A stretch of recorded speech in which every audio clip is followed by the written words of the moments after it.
할렐루야. 아멘. 여러분, 이스라엘 민족에게 양은 어떤 의미일까요? 과거 우리 민족이 소에 대해서 가졌던 이미지와 비슷하지 않을까 생각됩니다. 과거 우리에게 소는 농사에 있어서는 없어서는 안 될 노동력을 제공합니다.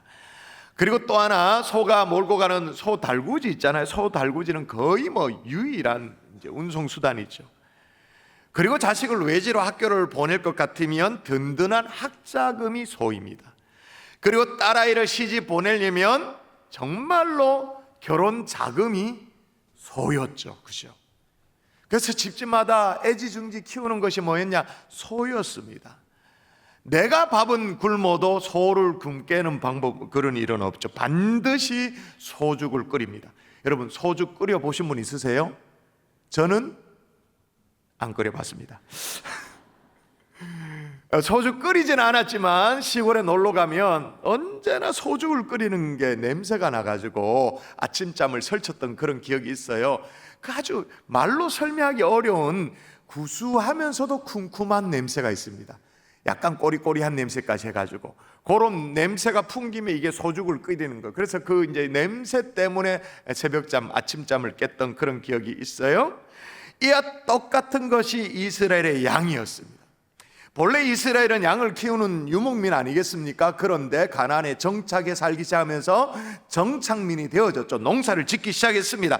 농사를 짓기 시작했습니다만은 그럼에도 불구하고 이 양은 이스라엘 민족에게 너무너무 중요한 의식주, 이 모든 것들을 해결하는 가축이었죠. 예를 들면 의 보십시다. 의, 옷, 그러니까 양가죽, 양털, 옷에 입었죠. 그리고 양고기, 그죠? 양젓 매일 먹죠. 그리고 양가죽으로 만든 장막, 텐트에 삽니다. 그러니까 의식주를 양으로 다 해결해. 뿐만 아닙니다. 하나님 앞에 제사로 나올 때 가장 중요한 제물로 사용되어지는 게 뭐예요? 양이에요. 그러니까 양은 이스라엘 백성에게 정말로 소중한 가축이었습니다. 이런 시점에 예수님께서 오늘 요한복음에 에고 에임이 자기 선언을 하면서 세 번째로 이런 말씀을 하세요. 뭐라고 말하냐면, 그러므로 예수께서 다시 이르시되 내가 진실로 진실로 너에게 말하노니 나는 양의 문이다. 양의 문이다. 그렇게 얘기해요. 그리고 이어서 몇 절 내려가지 않았습니다. 바로 거기 이어서 네 번째로 자기 선언을 합니다. 이거는 읽어볼까요? 같이. 나는 시작. 나는 선한 목자라. 선한 목자는 양들을 위하여 목숨을 버리거니와. 예, 이번에는 에고 에임이 네 번째 선언으로 나는 선한 목자다, 그렇게 말하고 있습니다. 양의 문, 선한 목자. 자, 그러면 양과 목자 이런 등등의 내용들을, 기본 정보를 제가 성지에서 알려드려야겠죠? 한번 보여주시죠. 성지에서 만나는 요한복음입니다. 요한복음 10장에 예수님께서 양의 우리 비유로 말씀하시고 네 번째 에고에임이 나는 선한 목자다라고 말씀하셨습니다. 또 그에 앞서서 세 번째 에고에임으로 내가 진실로 진실로 너에게 말하노니 나는 양의 문이다라고 말씀하셨죠. 물론 이 양의 문은 목자들의 그 우리의 문을 얘기하는 겁니다. 그러나 저는 예루살렘 성에도 양의 문, 양문이 있어서 방문을 했습니다. 먼저 이 양문을 살펴보시면 문 좌우에 두 마리씩 총 네 마리의 사자상이 있습니다. 고양이 같아 보이기도 합니다만은 사자상이 새겨져 있기 때문에 사자문이라고 합니다. 또한 유대인들은 이 문이 여호사밧 계곡, 이 앞쪽 계곡이 여호사밧 계곡인데 여호사밧 계곡으로 통한다고 해서 여호사밧 문이라고 부르기도 하고요. 또한 초대교회 스데반 집사님께서 요 앞에 인근에서 돌에 맞아 순교하셨다고 추정되어지기 때문에 기독교인들은 스데반의 문이라고도 부르는 문입니다. 그러나 이 문을 통하여서 성전에 제물로 사용된 이 길이 보이시죠? 제물로 사용된 양들이 들어왔기 때문에 양문이라고 일컬어지는 문입니다. 그런데 우리 주님께서 나는 양의 문이다 말씀하시고 나는 선한 목자다라고 말씀하셨습니다. 여러분, 이게 뭘 의미할까요? 선한 목자 되어 친히 십자가를 지고 제물 되어 주실 것을, 양 되어 주실 것을 말씀하신 것이 아닐까 생각해 봅니다. 히브리서 9장이 이걸 직접적으로 증언합니다. 히브리서 9장에 염소와 송아지의 피로 하지 아니하고 오직 자기의 피로 영원한 속죄를 이루사 단번에 성소에 들어가셨느니라. 아멘. 아멘. 여러분, 양과 목자는 어떤 관계일까요? 생명의 관계이죠. 양에게 있어서 가장 치명적인 것은 뭐냐? 자신을 보호할 수 있는 것이 하나도 없다라는 거예요. 진짜 그렇죠?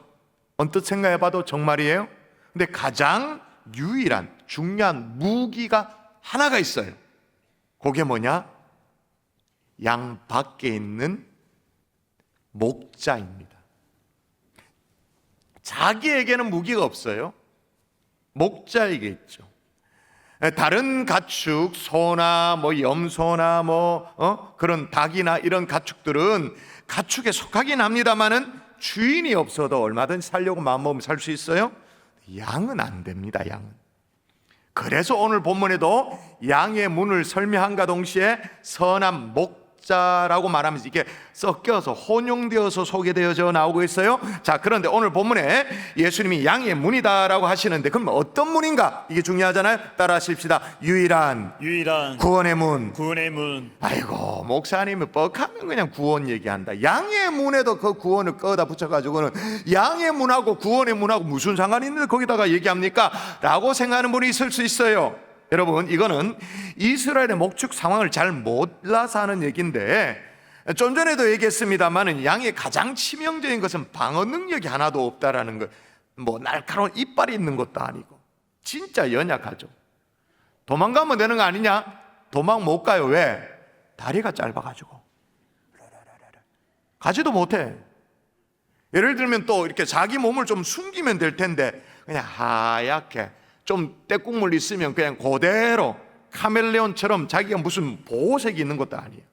그럼 얼씬도 못하게 좀 쾌쾌한 냄새 스컹크처럼 방구 뿡 껴가지고는 주변에 가까이 하지 못하도록 그렇게 만들면 되지 않냐 생각할 텐데 그런 것도 없어요. 그러니까 얼마나 눈에 잘 띄고 토실토실하게 익은 것이 그냥 날 잡아 잡수십시오 하고 그냥 이렇게 들판에 있어. 근데 또 양이 의외로 고집이 셉니다. 염소만큼은 아니지만 고집이 셉니다. 근데 제가 목회를 해보니까 확실하게 알겠더라고요. 양떼들이 다 고집이 세. 제가 오늘 1부, 2부 때도 진짜 정면으로 하긴 그렇게 순종하십시다 얘기했는데도 못해요. 가만히 있어. 태신자마, 그건 니랑 해라. 가만히 있어. 얼마나 고집이 센지 지 마음대로야. 그래서 여러분, 목자의 지팡이가 필요하죠. 막대기가 필요하죠. 때론 두들겨 패기도 하고 때로는 인도하기도 하고 목을 걸어서 땡겨내기도 하고 지팡이와 막대기가 필요한데, 그런데 이런 와중에 말이에요, 양이 가장 취약할 때가 있어요. 그때가 언제냐? 그게 밤이에요. 이때는요 목자의 지팡이 막대기 소용이 없어요. 밤이니까. 어떻게 해야 되냐? 이때는 가둬야 되는 거예요. 안전하게 가둬야 되는 거예요. 우리가 주변에 목장, 제주도를 가거나 이렇게 가보면 목장에 가보신 분들은 양들이 이렇게 방목돼 있으니까 큰 벌판에 굉장히 여유롭고 목가적인 분위기로 아주 뭐랄까 그런 풍경에 아름답게 느끼기만 하잖아요. 그럼 그렇게 방목만 돼 있는가? 그건 아니잖아요. 우리가 있어요. 이스라엘도 마찬가지입니다. 낮에는 방목을 하다가 밤이 되어지면 공동으로 가두는 우리가 있는 거죠. 우리 예수님, 아기 예수님도 이 베들레헴 구유에서 태어나셨는데 그렇게 양들을 모아두는 곳에 우리의 구유가 있는 거예요. 구유. 거기에 예수님이 태어나신 곳이죠.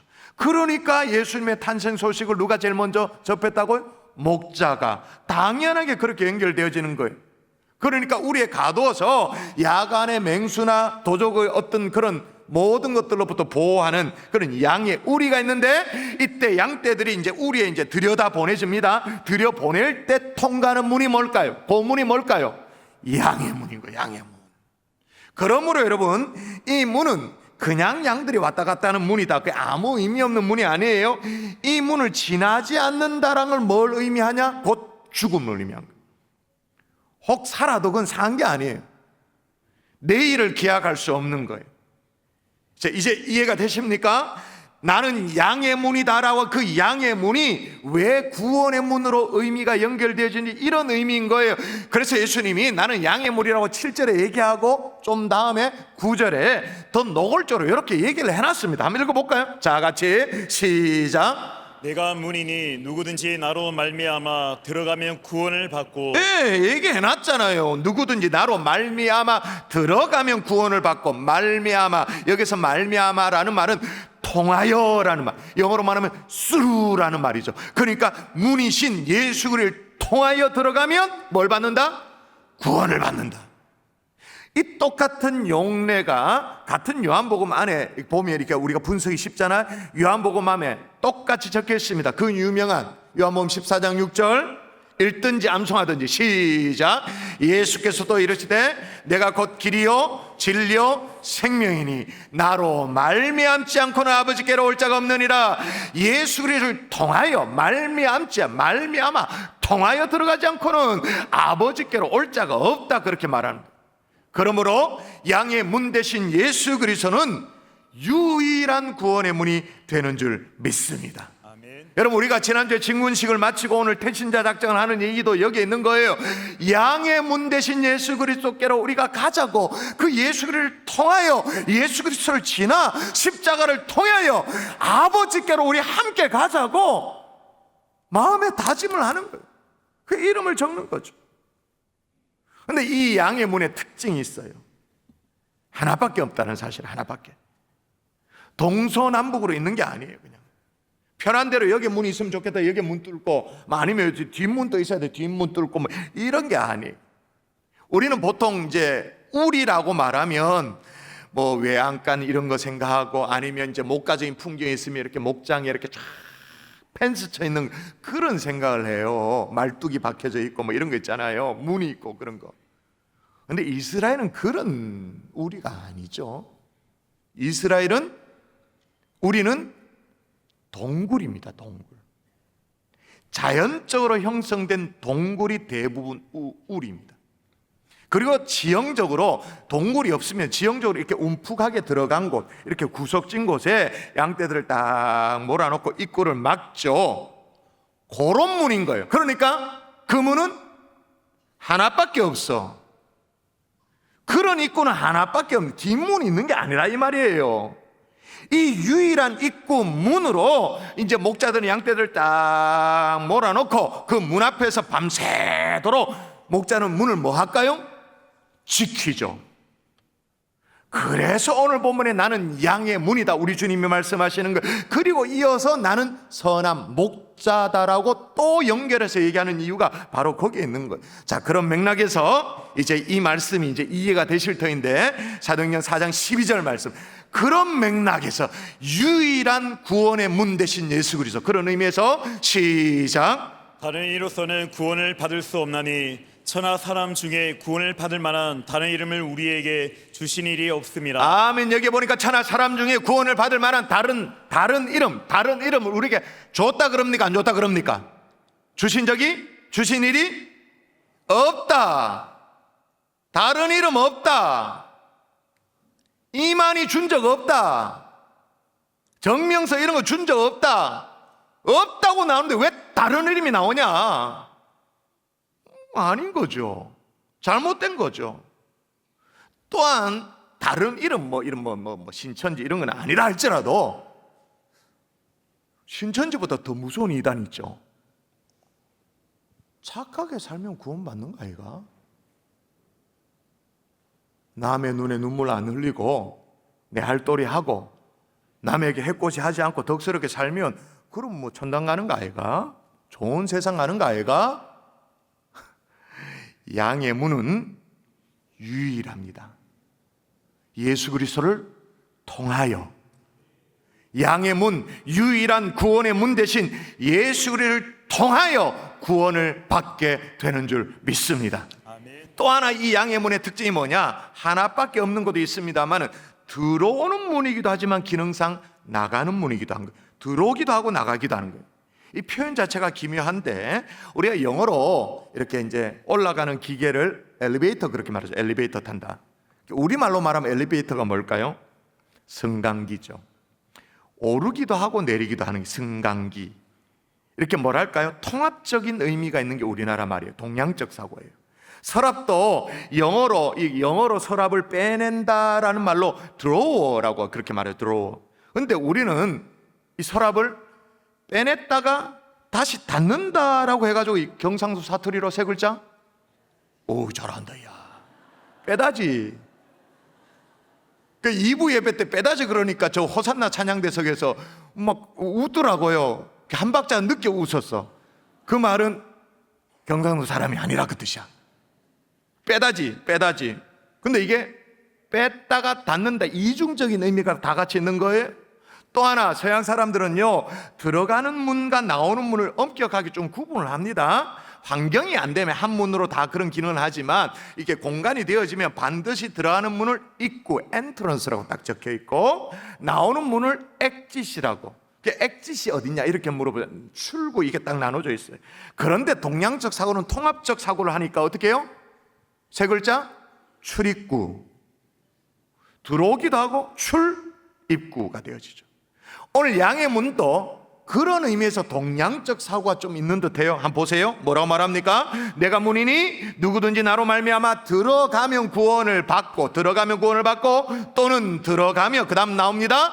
나오며 꼴을 얻으리라. 그러면 들어가면 구원을 받고 그것으로 끝나는 게 아니란 말이에요. 들어가며 그 다음에 나와서 꼴을 먹는다. 그러니까 들고 남이 있는 그런 문이다, 그 말인 거예요. 만일 여러분 생각해 보십시오. 들어가기만 들어가는데 그게 나오지를 못한다. 그럼 뭐예요? 감옥이지, 감옥. 아무리 좋아도 그거는 좀 우리 안 원해. 그래서 예수 믿고 구원받아 교회에 나와서 교회 구성원이 됐는데 교회에 나오는 것 자체가 뭐 감옥처럼 느껴진다. 그럼 이게 뭔가 잘못된 거예요. 두 가지가 다 함께 있는 거예요. 이렇게 주님의 구성원이 되어져서 이렇게 구원의 문으로 들어와서 구원을 받고 나가서 꼴을 얻는 은혜도 함께 있는 거예요. 교회에 와서 구원의 길이 열리는 은혜도 있습니다만 그냥 그렇게 머물러 있는 게 아니에요. 다시 세상으로 나아가는 거예요. 소망을 가지고 나아가는 거예요. 그래서 오늘 같은 날 헌혈도 하고 이런 거 다 하는 거예요. 그렇게 소망을 가지고 세상으로 나아가서 꼴을 풍성히 얻어먹는 그런 은혜. 오늘 보세요. 양떼들이 우리에 들어가서 밤을 이렇게 지샜습니다. 양떼들은 잠을 잘 잤을까요? 못 잤을까요? 잘 잤지. 누가 눈을 빨갛게 켜 있었을까요? 양문을 지키는 목자. 그러니까 아침이 되면 잘 잔 양떼들을 목자가 이름을 불러서 이렇게 불러냅니다. 그럼 목자들 쫄쫄쫄쫄 따라가죠, 양들이. 이때 양들이 나아가면 경험하게 되는 게 뭐냐? 그런 맥락에서 시편 23편 같이 읽습니다. 여호와는 시작. 여호와는 나의 목자시니 내게 부족함이 없으리로다. 그가 나를 푸는 풀밭에 누이시며 실만한 물가로 인도하시는도다. 아멘. 자, 정리하면 이렇습니다. 양의 문으로 들어가면 구원을 받습니다. 나오면 푸른 풀밭, 쉴만한 물가가 기다리고 있는 줄 믿습니다. 아멘. 뭐라고요? 쉴만한 물가로 인도하시는도다. 아멘. 그렇게 하나님께서 이끌어 주시나 그 말인 거예요. 할렐루야. 아멘. 그런데 여러분, 오늘 양의 문이라고만 소개한 것이 아니라 거의 똑같은 본문에 예수님이 자기 자신을 또 하나 선한 목자다 그렇게 소개를 해요. 근데 어떤 선한 목자냐가 중요하죠. 따라하십시다. 목숨을 버리는 목자. 목숨을 버리는 목자. 이건 진짜 좀 부담되는데요. 주님이 자기 자신을 선한 목자라 그렇게 얘기를 해놓고는 11절, 15절, 17절 여러분이 성경을 펼치셨으면 보셔도 돼요. 11절, 15절, 17절의 반복해서 그 선함의 의미가 뭐냐, 뭘 어떻게 있게 선하냐라는 걸 설명하는데 목숨을 버렸다 그렇게 말합니다. 자, 대표로 11절만 한번 읽어볼까요? 11절 나는 선한 목자. 시작. 나는 선한 목자라. 선한 목자는 양들을 위하여 목숨을 버리거니와. 네, 선한 목자는 뭘 한다고? 양들을 위하여 목숨을 버리거니와. 와, 엄청스러운 얘기를 하는 거예요. 실제로 우리 주님은 앞서 제가 영상에도 말씀드렸습니다만 선한 목자이면서 동시에 제물 되어 주셨어요. 우리를 위해 목숨을 버려 주셨어요. 히브리서 말씀을 소개했잖아요. 염소와 송아지의 피로 하지 아니하고 오직 자기의 피로 영원한 속죄를 이루사 단번에 성소에 들어가셨다, 그렇게 말했잖아요. 근데 여러분, 이게 우리에게 왜 부담스러웠냐면 예수님의 이 7가지 에고 에이미가 나오는데 말이에요, 이 7가지 가운데 거의 유일하게 우리가 흉내낼 수 있는 게 목자입니다. 목자. 그렇죠? 그래서 우리 교회 평신도 지도자 사역을 하시는 분들, 구역장 등을, 옛날엔 구역장 그렇게 말했지만 요즘 우리가 뭐라 불러요? 목자라고. 목자. 목자들 오늘 목자반 합니다. 여기 목자들 계시죠? 지난주에 휴강했는데 오늘 모입니다. 오늘 안 모이면 안 됩니다. 아주 중요한 날이니까 모여야 됩니다. 어쨌든 간에 성경에 또 그렇게 목자 되라고 말합니다. 목자 하라고 말합니다. 그러니 이게 참 부담이. 왜냐하면 여러분 보세요. 앞서 7가지 에고 에이미 가운데 생명의 떡이다 우리가 흉내 낼 수 있나요? 네. 그거 어떻게 흉내를 냅니까? 안 되지. 오늘 양의 문이다 그렇게 말하는데 유일한 구원의 문 예수 그리스도, 그건 예수 그리스도만이 할 수 있는 거예요. 우리 어디 흉내를 내요? 다음 주에 살피겠습니다만 나는 부활이요 생명이다, 언감생심, 그걸 어떻게 우리가 그런 척이라도 할 수 있습니까? 만약 우리가 나는 부활이요 이러면 뭡니까? 바로 이 자리에서 정명석 이렇게 돼버리는. 나는 길이요 진리요 생명이다, 그 우리가 흉내를 낼 수 있는 게 아니잖아요. 그분을 우리가 따라가긴 하지만 만일 내가 길이요 진리요 생명이다 그러면 신천지 이만희가 이 자리에서 바로 되는 순간이에요. 그런데 희한해요. 7가지 에고 에이미 가운데 이 목자는 우리더러 목자 되래, 목자 하래, 거의 유일해요. 여러분, 부활하신 주님이 베드로더러 하신 말씀도 잘 기억해 보세요. 요한복음 21장에 보면 네가 나를 사랑하느냐 사랑하느냐 사랑하느냐 3번이나 거듭 확인했습니다. 그러고 난 후에 내 양을 먹이라, 내 양을 치라, 그렇게 말하잖아요. 그 경험을 했던 베드로가 베드로 전서를 기록하면서 이제는 확대해서 모든 성도에게 뭐라 말합니까? 같이 읽을까요? 시작. 너희 중에 있는 하나님의 양무리를 치되 억지로 하지 말고 하나님의 뜻을 따라 자원함으로 하며. 아멘. 우리 보러 하나님의 양무리를 치래, 목자 하래. 그럼 우리 생각에 할 것 같으면, 목자 할 것 같으면 제대로 해야 되지 선한 목자 해야 되지 근데 앞서서 살폈습니다마는 그 선한 목자의 정의가 이게 어마무시한 거야. 양들을 위하여 목숨을 버리거니와. 이건 우리가 못해요. 이거는 안 돼. 어떻게 우리가 목숨을 버립니까? 여러분, 오늘 본문이 하고자 하는 맥락을 놓치면 이게 아주 딜레마에 빠지게 되어집니다. 여러분, 우리 주님이 자신은 선한 목자라고 하시고 그 다음에 우리에게 사명을 주시는데 우리 보고 목자 되라고 말씀하시는데 그 선한 목자의 반대가 뭐냐가 중요해요. 자, 선한 목자의 반대가 뭘까요? 안 선한 목자죠. 나쁜 목자죠. 그런데 11절과 12절에 구조로 그걸 설명해 놨어요. 자 보세요. 눈으로 따라 보세요. 나는 선한 목자라, 선한 목자는 양들을 위하여 목숨을 버리거니와. 그 다음 12절 시작. 삭구는 목자가 아니요 양도 제 양이 아니라. 딱 대조 구문으로 선한 목자의 반대가 뭐라고 딱 해놨습니까? 삭군 목자. 실은 그 목자도 아니죠. 그러므로 위에 요구하는 바는 뭐냐? 적어도 삭군 목자는 되지 말라, 그 말인 거예요. 목숨을 버리는 선한 목자는 우리 주님이 해주셨잖아요. 십자가를 져주셨잖아요. 목숨을 버리는 그 선한 목자는 주님이 해주셨으니 우리에게 요청하는 건 뭐냐? 삭군 목자는 되지 말라, 그 말인 거예요. 그런데 여러분, 우리가 쉽게 삭군을 매도할 수 없는 것이 말이에요. 삭시란 게 뭐예요? 삭. 수고에 대한 대가, 내 노동에 대한 대가, 그런 거잖아요. 그럼 삭군은 뭡니까? 삭스를 받고 일하는 사람, 삭군. 물어보십시다. 삭스를 받고 일하면 그게 다 나쁜 건가요? 사꾼은 다 나쁜 건가요? 우리가 워낙 그렇게 이미지가 돼 있어서 그렇습니다만 사꾼이 다 잘못된 건가요? 만일 그렇다면 여러분은 지난 일주일 동안 직장에서 무료 봉사만 하신 거네요, 그죠? 사고를 왜 주십니까? 직장에서 왜 샐러리를 줍니까? 우리 받으면 안 됩니다. 사꾼 그렇게 하셨나요? 어떻게든 더 받으려고 애를 썼겠지. 협상하고 막 이래가지고, 그죠? 수고에 대한 대가를 받는 거 그건 나쁘지 않아요. 어떤 의미에서 우리 다 사꾼이에요. 저도 사꾼이에요. 우리 청년들도 이 사꾼이 못 돼서 직장 못 구했다고 취업 전쟁에서 막 그래 하잖아요. 그 중요한 것은 대가를 받았냐 안 받았냐 이 개념이 아니다 이 말이에요. 실제로 예수님 당시의 목자들, 대부분의 목자들은 다 사꾼 목자입니다.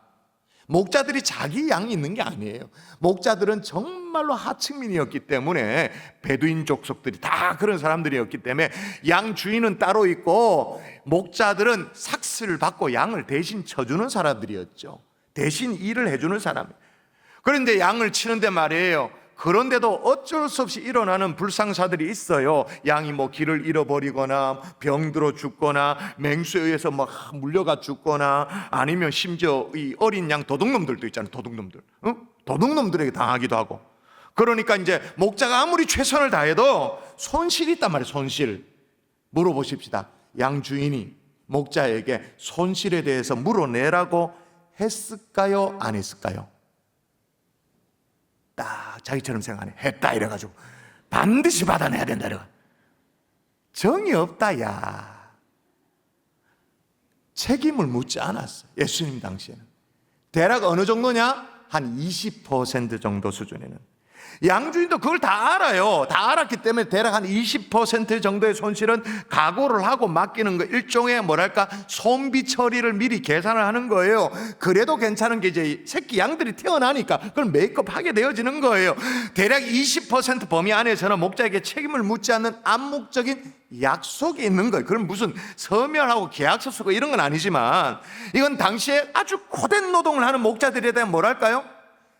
배려였어요. 사회적 배려였어요. 근데 이게 시간이 지나니까 어떻게 변질되어지냐? 권리가 되는 거예요. 합법적인 권리가 되는 거예요.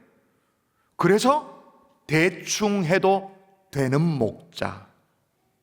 그러니 양을 돌보면서 굳이 뭐 내가 책임감을 느끼고 막 애착을 느끼고 그럴 필요가 없어요. 그냥 대충 허약해서 이렇게 쓰러지면 쓰러진 대로 두고 그렇게 해도 돼. 원래 이 구유라는 것이, 물론 이제 음식들을 먹는 그런 이제 구유도 있습니다만은, 이 허기지고 어리고 상처난 그런 어떤 동물들을 따뜻하게 하는 게 그게 구유의 기능이, 예수님도 거기에 태어난 거예요. 그게 구유인데 굳이 뭐 그렇게 애쓸 필요가 없는 거예요. 또 사나운 짐승이 와서 양들을 물면 뭘 그걸 또 목숨을 걸어가면서까지 그렇게 나설 필요가 없는 거예요.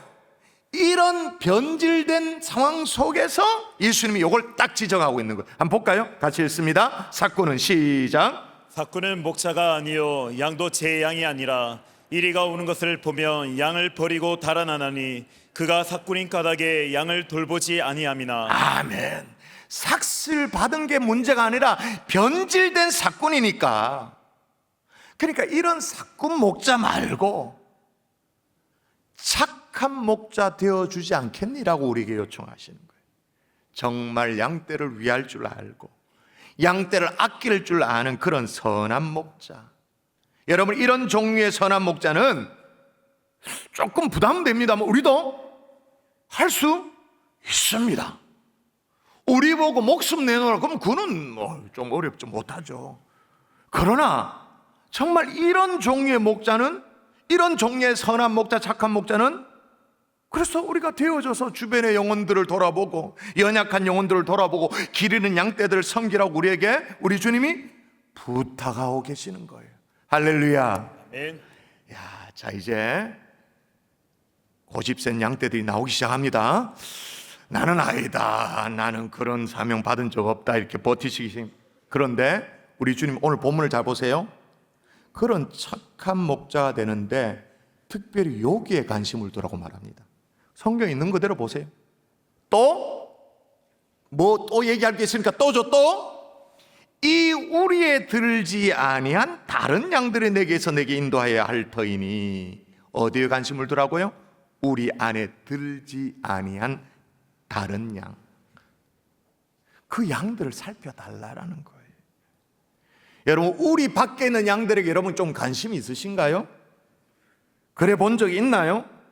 그걸 저에게 적용하면 어떻게 적용되어질까요? 제가 경산정학에 등록된 성도되면 관심이 있고 경산중의 중직자 뭐 이런 데만 관심이 있다면 그러면 저는 적어도 요한복음 얘기하고 있는 선한 목자는 아닌 거죠. 그렇죠. 왜? 선한 목자의 척도는 뭐냐? 우리 안에 들지 않은 다른 양에도 관심이 있냐 아니냐 이거니까. 우리 안에 들지 않는 저 밖의 사람, 세상 사람들에게 관심을 두고 물론 설교를 할 때 이 강단에 설교하고 예배당 안에 설교를 하지만 한편의 설교를 하더라도 저 밖의 사람들의 귀에 들리고 마음에 울림이 되는 어떤 그런 설교, 그런 교회 문화, 어떤 방식, 사역 이거 고민하고 있냐 그 말이에요. 예를 들어서 주일학교 교사면 여러분의 주 관심이 주어진 어떤 반 하나, 요 방 하나에가 있으면 선한 목자? 아닌 거죠. 그 아이의 친구, 그 아이의 주변, 그 아이의 부모. 이걸 우리식으로 말하면 어떻게 표현합니까? 이걸 세 글자로 대신자. 아직 우리 안에 들지 아니한 다른 양. 거기에 관심을 두어야, 거기에 마음을 두어야 선한 목자라고 말할 수 있다 그 말인 거예요. 자, 말씀의 결론을 맺으십시다. 양의 문 되신 예수님은 우리의 유일한 구원의 문이 되시는 줄 믿습니다. 아멘. 그 주님의 부름을 받아서 양의 문으로 들어가면 구원을 받고 나오면 풍성한 꼴을 얻습니다. 또한 양의 문을 지키고 있는 목자 되신 주님이 우리 보고 뭐라고 말하냐 하면 목자 되래요. 근데 어떤 목자냐? 선한 목자. 사꾼 목자 말고 선한 목자. 근데 선한 목자의 척도가 뭐냐? 우리 안에 들지 않은 다른 양들에게도 관심을 가지냐 아니냐. 근데 선한 목자로 우리도 살겠다고 다짐하면서 오늘 이제 태신자 확장을 하려고 하는데 진짜 우리에게 선한 목자가 되어져서 목숨까지도 내놓으신 그 선한 목자 우리 주님이 이 땅에 오신 목적을 성경 뭐라고 기록하고 있습니까? 주님이 이 땅에 오신 목적 읽을까요? 시작. 인자가 온 것은 잃어버린 자를 찾아 구원하려 함이니라. 아멘. 잃어버린 자를 찾아 구원하려 함이니라. 오늘 그 잃어버린 자를 찾아내는 심정으로 태신자 작정이 임할 수 있기를 주 예수 이름으로 축복합니다.